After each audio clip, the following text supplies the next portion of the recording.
Effective listening skills are the greatest skill you'll ever learn, because you've got to listen to what your customer wants. What are their needs? What are their desires? What are they actually looking for? So you can only do this by listening to them. Each of us is put together differently. Each of us is one of a kind. Our genetics and how we were raised, where we come from, how we were educated, our experiences, our relationships, all of these things contribute to forming our unique identities. And while we throw this word around authenticity like it's this neat and simple and easy, this safe and common thing, I don't think that it is. I don't think that it's terribly simple or terribly easy, and I don't think that it's very common, especially in the workplace. I think that authenticity is actually fairly rare in the workplace. And while I'm not saying that any of us are running around deliberately pretending to be someone that we're not, I think that we do have a very real tendency to play it safe, to play small. We keep a lot of stuff to ourselves, valuable stuff, things like our hopes and our aspirations and our fears and our questions and our frustrations.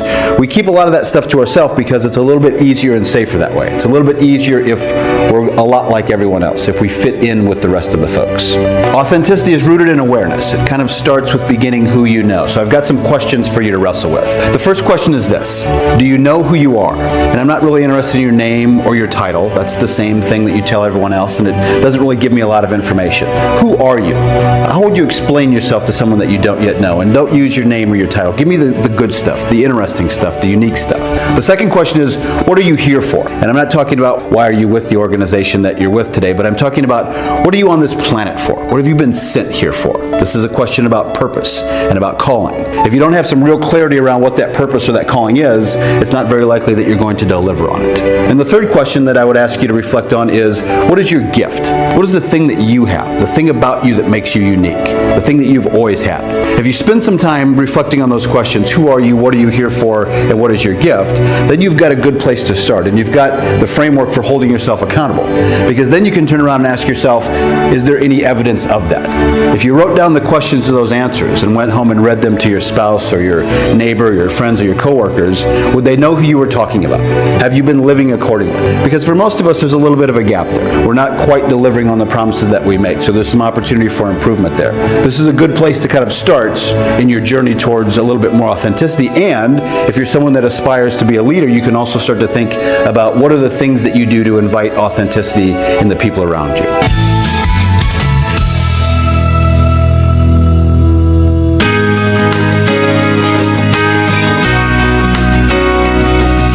Welcome to the Ambassadors for Business podcast with Bob Wilbanks. Bob is the president of AFB and is leading the way to help business leaders see the partnership between faith and work. Now, here's Bob Wilbanks.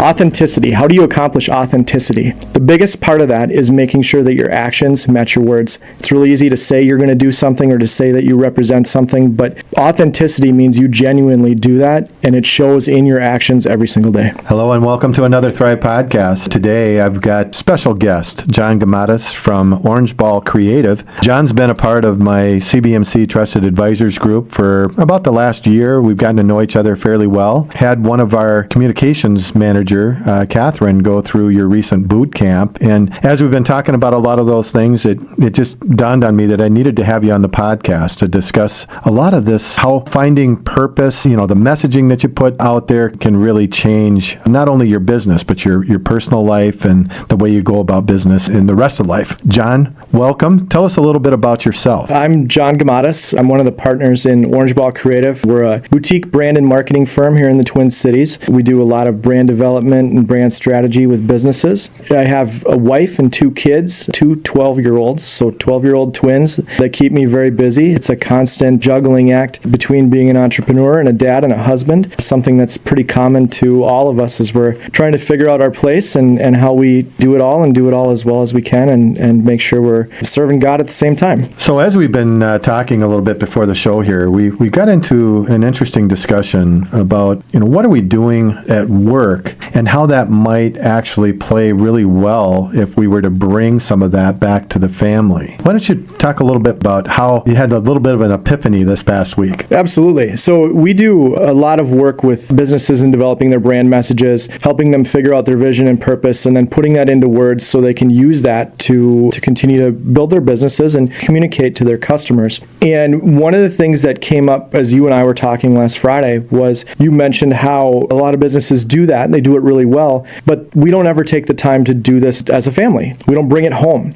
And kind of like the shoemaker's shoes, we do this very well for clients, but I haven't taken the time to do this with my family. I haven't sat down with my wife and kids. We haven't fully developed our own mission statement, put our values into words, and put them down on paper where there's something that we can go to at the beginning of the day and say, hey, this is what we're going to do today. This is what our life looks like. And at the end of the day, we can measure ourselves against that and say, hey, did we do this today? And that was a really eye-opening moment for me to get me to think about that a little bit deeper and to realize that I need to take what I'm doing at work and translate that home to my family and to make sure that I'm serving my family in the right way by leading that. It's almost like you always hear these things, don't bring your work home with you. But in this case, it could make a lot of sense to bring that process into play and almost have like, what's the brand of our family that we want to portray to all those in our neighborhood and church or community that we're in, whether the spheres be in sports, whatever it might be. So you brought that home and you took a few steps. What were some of the first steps that you took? We've started having conversations between my wife and my kids and I about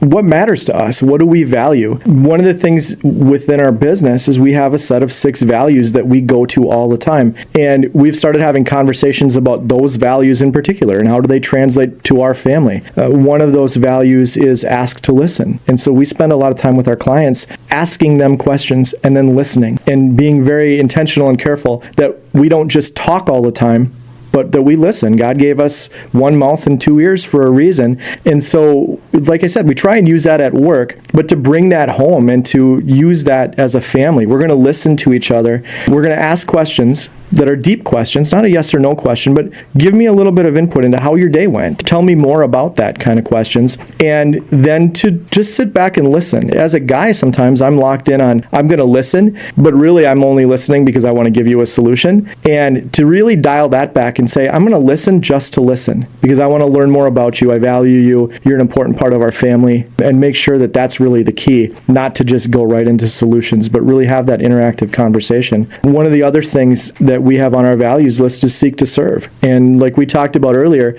there are moments with our clients where I put our clients on a pedestal and I treat them like gold. And we work really hard to do that because they drive our business. They're helping us grow our business every day and they're important to us.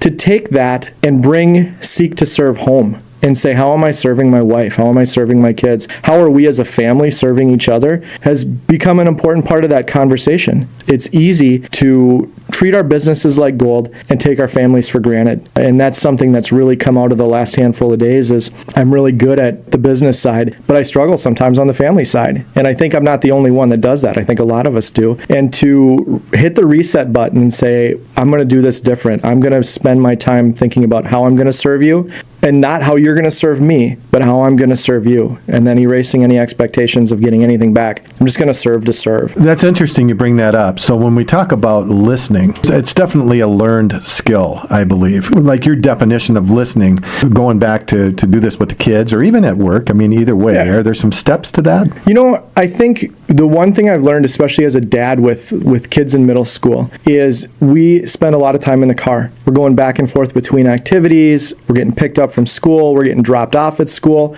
And so I try to ask a lot of questions that are focused on where are you having challenges today? What's going on with you and your friends? What do you feel like is going really well in your life today? Or where do you feel like you could use a little bit of help? And making sure that those are the questions that I'm asking. Where are you at? And tell me a little bit more about where you're at. Where do you feel like you're getting stuck? That's, I think, important not only in business, but with our kids, especially with kids in middle school. It was important when they were younger, but the older that they get, we're into middle school, we're into bigger challenges, bigger problems. They have friends, they have electronics, they have all the typical middle schooler things that we all had. And I don't recall middle school being awesome for me. It hasn't gotten that much better for them. time, it's challenging. And so to take the time to say, what's challenging you right now? Where do you wish you could do a little bit better? Where do you wish you had a little bit of help? Where do you wish you just had someone to help you get somewhere? Those are the things that I'm trying to ask and then listen for. And then let them talk. It's hard with middle schoolers to get them to talk sometimes. So a lot of times the first answer is yeah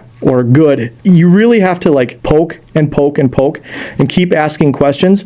But then the other side of it is too, there's a safety net that has to be part of that. If you're going to ask the questions and you're going to try and dig into some of the tough stuff, they have to feel safe with their response and know that they're not going to get judged, that you're not going to look down on them. You're open to whatever their answer is. And that's a secret to the listening side is if you're going to ask the questions, you have to be open to tough answers. And they're not always easy. Sometimes the responses are a lot more challenging than I'm equipped to deal with. And I don't always know how to even ask the next question because sometimes the response I get from my kids throws me a little bit off. Even the process of having the conversation in the first place is important. The communication is big. And that it happens in the exact same way with work. I have to be willing to communicate with my team, to communicate with my employees, and ask the tough questions and be prepared for answers that aren't always easy. That's a big thing. Just being prepared for whatever the response is, it's okay, and we'll work through it from there. You know, we talk a lot about leading a unified life, yet we are almost taught, like I was saying before, you know, don't bring your work home, don't bring your faith to work. It goes around and around in circles that way. So we as believers, I think we have an awesome opportunity to start to model what leading a unified life means.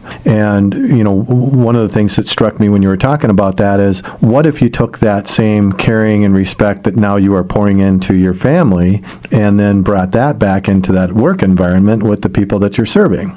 Absolutely. You can't turn it off and turn it on. And I think that's the biggest challenge we have is I'm going to be Christian on Sunday at church, and on Monday when I get to work, I'm going to take on a whole different persona because that's not my work persona. It's my Sunday church persona, or it's my Bible study persona, or it's Wednesday nights when I'm teaching Awana persona. You can't turn it off and on. If you're a Christian, it comes with you everywhere you go. And that means that on Monday morning when I walk into work, Jesus comes in with me.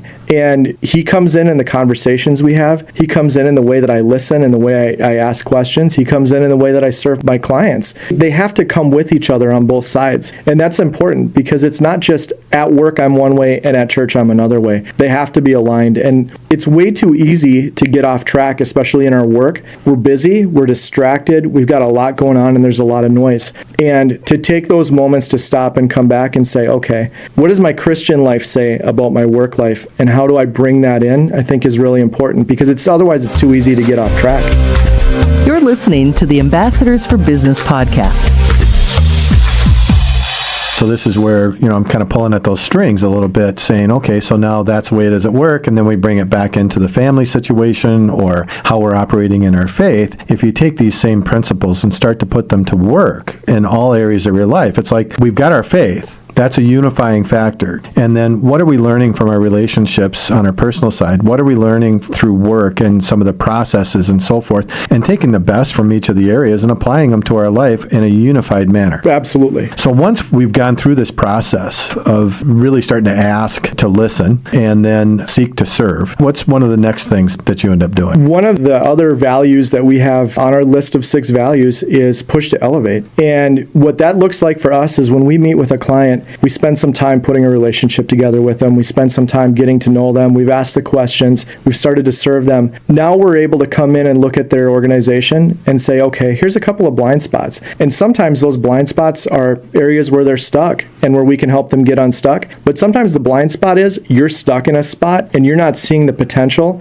or the opportunities you have out in front of you long term because you're so focused in the short term. Push to elevate can be really hard because sometimes what you're pushing somebody to do is get unstuck in something, and sometimes we're comfortable being stuck because it's easy. That's just where we've been. We haven't looked far enough out to see the opportunities or the potential in front of us, or nobody's taken the time to show us that outside perspective of here's some of the potential you have in front of us. So push to elevate is a big part of the work we do, to look at a client, work with a client, build a relationship with them, and then say, okay, there's some areas where you're missing right now that we can help to prop you up and we can help to create future success.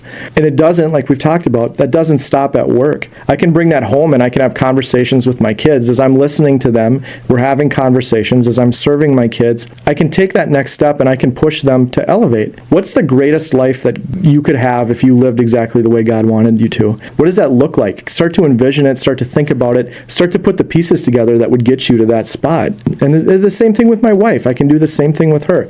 Between my wife and my kids, they have challenges at school, they have challenges at work, the exact same way I do. And to be able to be a voice in there that listens, but then also can provide some of that feedback that helps them to elevate to the next level so they're not just stuck down in the mud and the muck. I think that's really important. I heard, probably the most important piece to that whole puzzle was developing that relationship. Absolutely.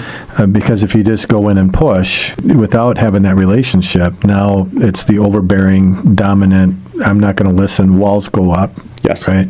So, and one of the questions that was rolling around in my head as you were going through that, can you see ways that we can be applying this same principle within our faith walk? Here's an example of that. I have a handful of guys that I've met with for a long time, and we've all gone through different things in our lives. I went through a divorce, and I can see it from the receiving end. As I was going through my divorce, these guys stood beside me, and they constantly pushed me to elevate. They pushed me to be my best self, even though I was going through something that was really challenging and really hard. Having groups of people around us that will lift us up when things get tough is probably the best example of push to elevate that we would ever have. And the people that we have around us like for me, an example being these Bible study guys that I had met with for years, they lifted me up and they pushed me to live a better, higher standard life than I probably would have done on my own. And that was really valuable to me. And because I had the long-term relationship with them that I did, I listened. I don't know that I would have listened to them as well if I didn't have that built-up foundational relationship with them over years. They put the time and the energy into me because they loved me, and they really helped me to walk the path God had for me, even when it was challenging. I love that. And that's part of that three-legged stool we always talk about within the Ambassadors for Business side of things, where you have a small group that holds you accountable, but is also there to encourage you through those tough times and even when things are going well. Yeah. So John, as we wrap this up, are there any final thoughts you have on how to bring this all together? So we're asking to listen, we're seeking to serve, and then we're pushing to elevate. I think that every business has a set of values that are their DNA. Every family has a set of values that are their DNA. The most important part is to slow down long enough to understand what those values actually are. And as kindergarten as this sounds, to get it on paper. Put it down on paper. Take the time to meet with your team. Take the time to meet with your wife and kids and have a conversation collaboratively about who you are, where you're going, how you want to live, how you want to work, and what that looks like to you. And build something where, and I think I said this earlier, if I looked at it in the morning as I was walking out the door, I could say, this is exactly who we are, this is how I'm going to work, this is how I'm going to live, and this is who I want to be. And then at the end of the day, when I walk back in the door, I have my dinner, I'm getting ready to go to bed, I could look at the exact same thing and say, I did that. It gives you a really good tool to measure yourself against. And it's not all about measurement, but at least it gives you something to target and someplace to go with your family. Because without that, if you don't have your values and your mission in place, and you don't know where you're going, who knows where you're going to end up. And it's really easy to get distracted. There's a lot of noise. We talk about this with clients all the time. There's a lot of noise in this world that we're all battling and trying to cut through. And the only way to cut through the noise is to have a really targeted message and a really targeted place that you're trying to get to. And so I think that's the biggest thing. Man, just applying that to the family, I can imagine, if we all had family purpose statements, mission statements, that unifying factor that everybody has helped and brought the input to the table and it's been crafted. What does that do to a family unit? I think the key to that too is it's really easy. It's almost like setting goals at the beginning of the year. Like beginning of 2019, I set some goals and I put them down on paper. And then if I don't put them out where I can see them all the time, it's really easy for 3 months or 6 months or 9 months to pass. And I'm going to get to the end of the year and I'm going to go, I didn't hit any of those goals. I missed the mark. It's the exact same thing with your family mission, your values, those purpose statements. If they're not out where you can see them, you're going to miss the mark. I guarantee you. We need that. We need some accountability from an outside circle who's going to ask us, how are you doing in those areas? Are you Are you moving in the right direction? So the visibility and the accountability, I think, are the two keys to really making it happen. Yeah, we've got a guy in our group that we share, that CBMC Trusted Advisor group, Joe Godfrey. He actually has that family purpose statement. Yes. And you remember, he every year goes on a trip with the family where they review their progress and set the sail for the new year. It's an amazing thing. So thank you for coming and sharing some wisdom today. I really appreciate you taking the time. Now, where do people find OrangeBall Creative, and how do they interact with you? Absolutely. So you can find OrangeBall Creative online, orangeballcreative.com. One of the biggest products and pieces that we've really keyed in on is helping clients develop their brand messages, really getting these messages aligned where their entire team can come around and use them to grow together. And so you can find that at brandbouncebootcamp.com. That's a tool we use. Your team has gone through it and had really good results. That's a really big focus for us right now. And that's online where they can Absolutely. actually go through that process. Is there a fee for doing that? There is. It's a downloadable tool that you can pay for to use. We do this a lot of times with teams, where we'll grab a group of 8 to 12 people. We'll work together with a team in their office, in their facility. The boot camp that we have available online as a downloadable is something you can use in your living room. You can use it at a coffee shop. For business owners and solopreneurs that don't have a big team or they don't have a big budget, we really designed this to make this available to them. They have the ability on their own to take this. We call it a BIY, brand it yourself toolkit, and that they can use that on their own. And then we're there to help wherever they need help. Fantastic. So is that something you want to share the price on? Yeah, it's $295 for the download. For the download, Yep, and then absolutely. that's something that they own and They own it. They can utilize use it as anytime. many times as they want. If they want to use it with their team, they can. And once they've got it, they've got it. They can use it over and over again. We always tell clients it's good to revisit these on an annual basis, because who you are today might be different in a year. And the cool thing about the download is it's all the exact same tools that we use when we go into a larger business and work with a team one-on-one. So you're getting all of the exact resources that we would use on any given day with a larger team, but you can use them on your own. And it's applicable even in your family situation. Absolutely. Or, I mean, you can take this tool and use it in so many different ways. Absolutely. So thank you so much, John, for all you've brought today. I look forward to seeing you out in the field in the near future. Sounds good. There are so many things that grab onto our attention that make us lose focus on what really matters the most in life. In Philippians chapter 4, I consider everything a loss compared to the surpassing greatness of knowing Jesus Christ my Lord. I consider them rubbish that I may gain Christ. In the Greek culture, that word rubbish meant garbage or refuse, or even manure or feces. So essentially, Paul is saying, perhaps with a smile on his face, everything in life is one big steaming pile of garbage compared to the greatness of knowing Jesus Christ our Lord. Think carefully about your life. What is interfering with your relationship with Jesus? What might be causing you to lose focus? The Ambassadors for Business podcast creates a venue to interview area leaders on how to incorporate their faith at work.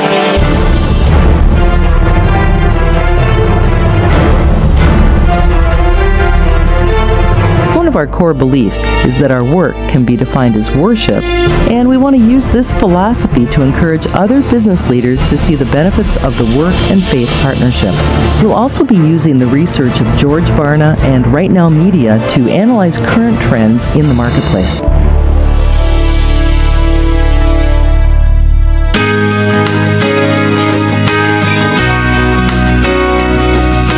Thanks for joining us for the Ambassadors for Business podcast with Bob Wilbanks. For more information about this ministry, go to our website at ambassadorsforbusiness.com.